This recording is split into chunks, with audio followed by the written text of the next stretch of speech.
Hello folks, I'm LA Little and this is today's short take. When the situation gets like it is today, this week, that's when one has to ask themselves, are you a buyer or are you fearful of what's going on? If I'm looking here at the Russell, the strongest of the indexes, more inoculated or innocuous to what's happening in Europe, coming back for a retest, regenerate off this prior swing point high. That low is around 126. It's going to come into this bottom most likely, and that's where we're going to find out whether the buyers step up or they don't.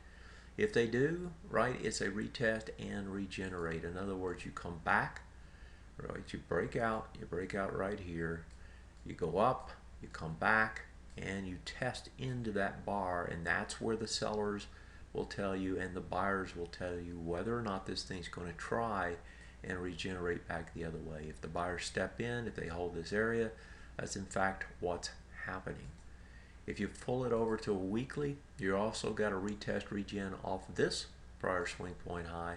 If you look at that price point, pull it back, get it deeper, it's right in there, right? It's off this breakout. The two bars coincide, the lows. In other words, if I'm looking at the breakout bars low, it's 123.94. If I'm looking at the swing point highs low, it's 123.82. So this, coming back as it is, could get back into those lows. So again, if you're looking for the test on a longer term basis, 123.82 is the number.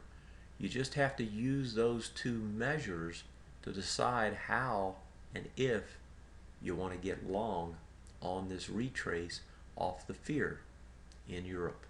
That is today's short take, and I hope it helps. Until next time, I'm LA.